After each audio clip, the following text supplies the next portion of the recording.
नमस्कार मेरे प्यारे बच्चों। तो आज हम करने वाले हैं 28 जुलाई के एयरफोर्स के पेपर का एनालिसिस। शंकरा डिफेंस एकेडमी के यूट्यूब चैनल पर आप ये देख पा रहे हैं। शंकरा डिफेंस एकेडमी में बहुत सारे बच्चे बेटा तैयारी कर रहे थे। उन बच्चों ने ही ये क्वेश्चन भेजे हैं और बच्चों ने बताया कि पेपर काफ़ी लेंथी था लेकिन ईजी था। बहुत मुश्किल क्वेश्चन पेपर में नहीं आ रहे। तो पहला क्वेश्चन आया हुआ था मेरे प्यारे बच्चों, आज एक पैराबोला की इक्वेशन फाइंड आउट करने को बोला था।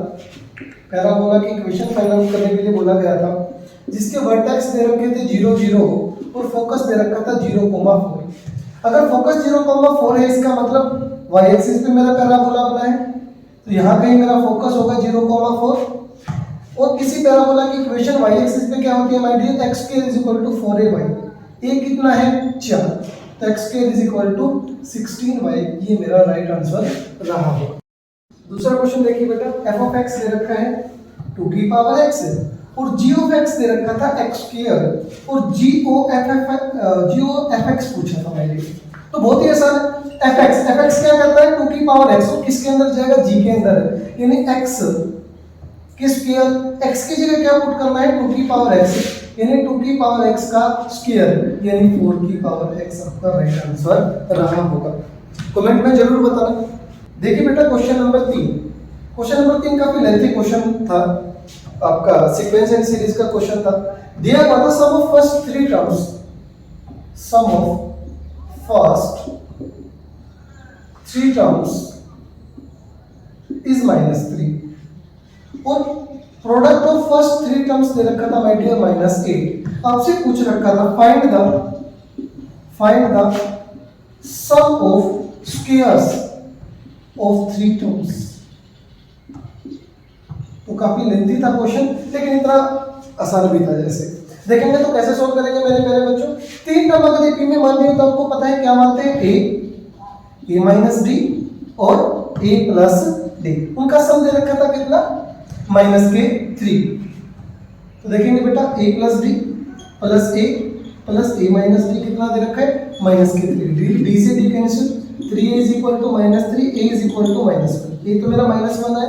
साथ में क्या दे रखा था, प्रोडक्ट का मतलब क्या हुआ बेटा, a प्लस डी और a माइनस डी। वो कितना दे रखा है, प्लस के 8 दे रखा था, ये माइनस के 8 नहीं गिवन, प्लस के 8। तो ये मेरा माइनस का 1 हुआ।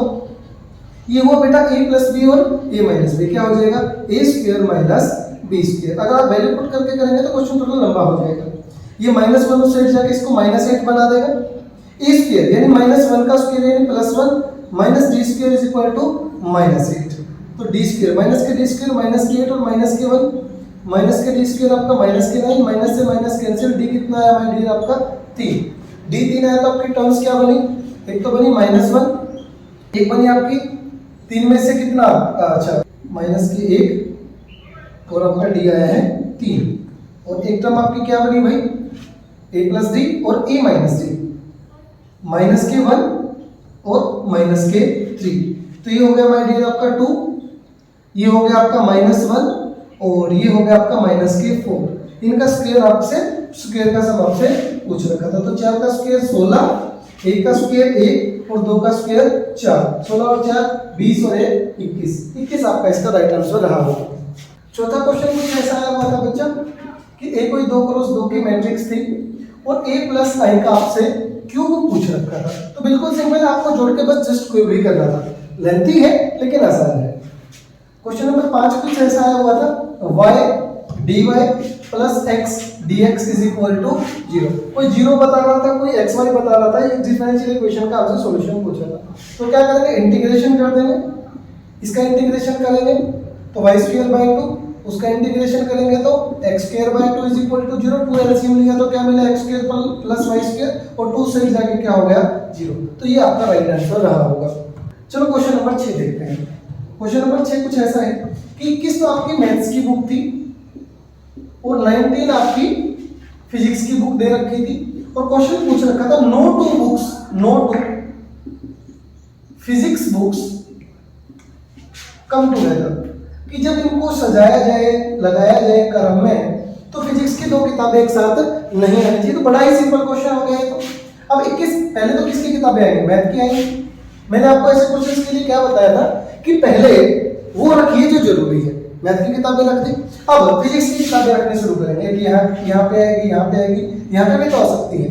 तो ये 21 किताबें फिजिक्स की किताबों के लिए कितने स्थान पैदा कर देंगी? 22 स्थान पैदा कर देंगी, तो बिल्कुल आसान हो गया। 21 किताबें रखने के लिए 21 का factorial divided by 21 bar same आया तो 21 का फैक्टोरियल इनटू 19 किताबें हैं लेकिन जगह कितनी है? 19c 22 और डिवाइडेड बाई 19 का फैक्टोरियल। इससे ये कैंसिल होगा। शायद आपका यही ऑप्शन में रहा होगा, अगर ये ऑप्शन में नहीं रहा होगा तो आपको इसकी कैलकुलेशन करनी पड़ेगी। क्वेश्चन नंबर 7 बड़ा ही प्यारा क्वेश्चन है। कोई बच्चा कह रहा था सर x की पावर x का डेरिवेटिव पूछ रखा है, कोई शायद x की पावर रूट x बता रहा था।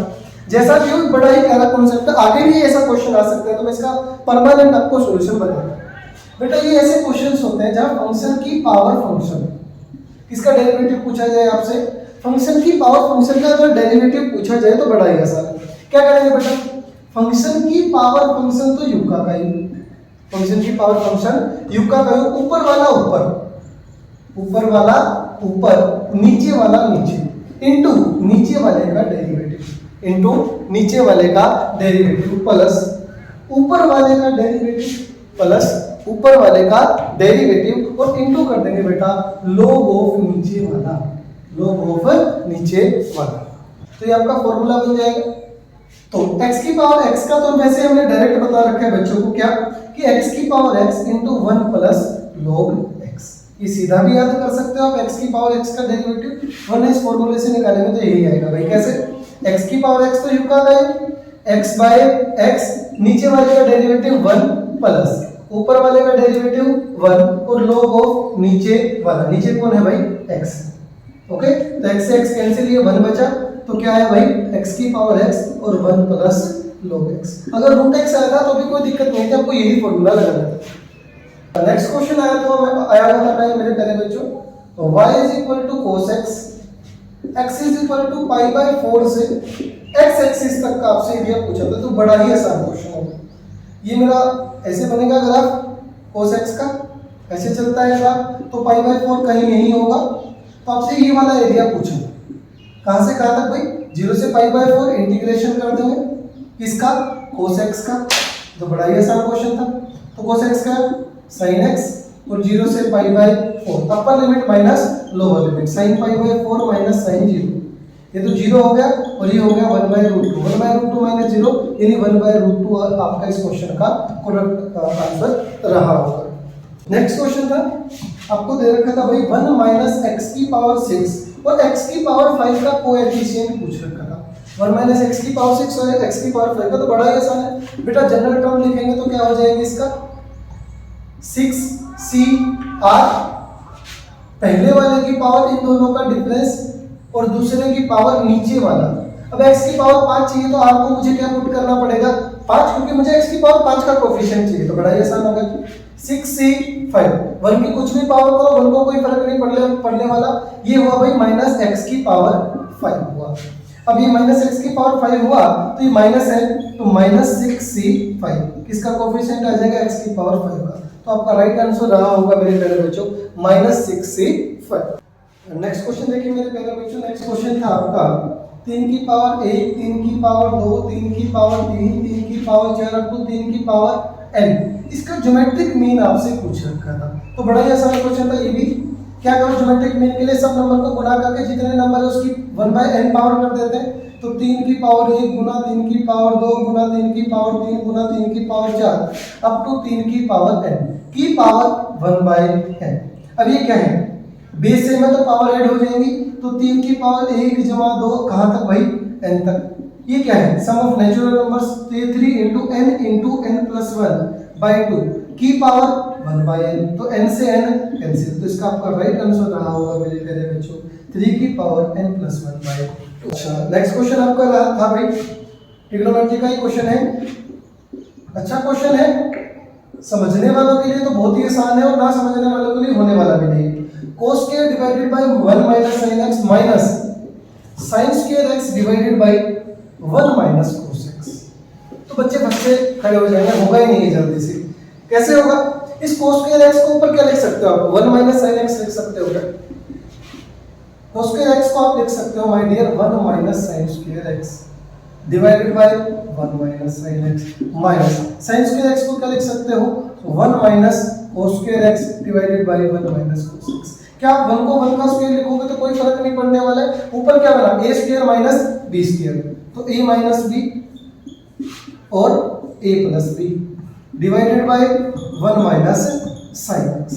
इधर क्या बचा a square minus b square a minus b और a plus b divided by 1 minus cos x। 1 minus cos x से 1 minus cos x cancel, 1 minus sin x से 1 माइनस sin x कैंसिल, ये यहाँ पे 1 प्लस sin x और minus अंदर जाएगा तो माइनस का 1 और ये क्या बचा आपका माइनस के cos x, तो इससे ये कैंसिल हो गया, तो आपका राइट आंसर आया होगा minus sin x minus cos x। आपका जो ये लास्ट क्वेश्चन मेरे पास आया हुआ है, पूरे 25 क्वेश्चन मेरे पास नहीं पूछे, जिस बच्चे ने भेजा उसे इतने ही क्वेश्चन याद थे। टेंजेंट थीटा 1/2 और टेंजेंट फाई दे रखा था 1/3। बड़ा ही फेमस क्वेश्चन है, मैंने बार बार आपको बताया था कि टेंजेंट ए अगर 1/2 हो, टेंजेंट बी अगर 1/3 हो और आपसे a प्लस बी पूछे, इसने पूछ रखा था थीटा प्लस फाई, तो बच्चों को याद मिलेगा जो हमारे पास थे, इसका आंसर होता है π/4। बाकी समझिए भाई टेंजेंट थीटा 1/2 है तो कोई ऐसा ट्रायंगल बनेगा, ये 1 होगा और ये 2 होगा। टेंजेंट फाई 1/3 है तो ये फाई यहाँ पे रहा होगा, ये 1 होगा और ये 3 होगा, समझ रहे हो? तो क्या लगा दें, a प्लस बी का फॉर्मूला लगा दें, टेंजेंट थीटा प्लस फाई का हम फॉर्मूला लगा देते हैं। तो टेंजेंट a प्लस बी क्या होता है माय डियर, टेंजेंट a यानी 1/2 plus tangent b 1/3 divided by 1 minus tangent a tangent b, तो 1/6 ऊपर मिला 5/6, 6 में से गया नीचे भी मिला 5/6, 5/6 से 5/6 कैंसिल, क्या आया 1 और टेंजेंट की वैल्यू 1 कितने डिग्री पे होती है π/4। तो ऐसे ऐसे क्वेश्चन बार बार आपके एग्जाम में आ सकते हैं, तो ध्यान रखें ये स्पेशल क्वेश्चन, टेंजेंट कुछ भी दे रखा हो, अगर दो टेंजेंट 1/2 और 1/3 है तो उनके एंगल का सम π/4 ही रहता है। इस क्वेश्चन की शक्ल काफी बार बदलती भी है, इसको आपको ऐसे भी मिल सकता है किसी पेपर में, आप इसको सोल्व करोगे तो ये √5 हो जाएगा, इन दोनों को सोल्व करोगे तो ये √10 हो जाएगा। क्या पता किसी शिफ्ट में आपको ये क्वेश्चन मिल जाए कि sin थीटा 1/√5 है और आपका sin फाई 1/√10 है और आपसे सेम क्वेश्चन पूछ रखा हो थीटा प्लस फाई, तब भी मैं दिया आपका इसका आंसर π/4 ही रहने वाला है। चलो तो सेशन को एंड कर रहे हैं बेटा। कुछ एक क्वेश्चन और थे, बच्चों को प्रॉपर याद नहीं थे, वो क्वेश्चन कुछ ऐसा बता रहे थे बच्चे कि x plus y plus something कोई इक्वेशन थी, इसके पैरेलल कोई लाइन पूछ रखी थी, उसका पासिंग पॉइंट दे रखा था। अब समझो मेरी बात, अगर इसकी कोई पैरेलल लाइन रही होगी तो उसके आगे वाला ऑप्शन इतना तो सेम रहा होगा, आपको बस पॉइंट पुट करके ये देखना था कि किस ऑप्शन में x प्लस वाई है और पॉइंट पुट करके आपका क्या आ जाता, C भी आ जाता। समझ लो, तो बहुत मुश्किल पेपर नहीं था, लेकिन हाँ लेंथी पेपर जरूर था। तो कमेंट करके मुझे अगले क्वेश्चंस भी बताइए और ये भी बताइए कि आपका इतने क्वेश्चंस में स्कोर क्या रहा है, और जुड़े रहिए शंकरा डिफेंस एकेडमी के यूट्यूब चैनल से इसी प्रकार के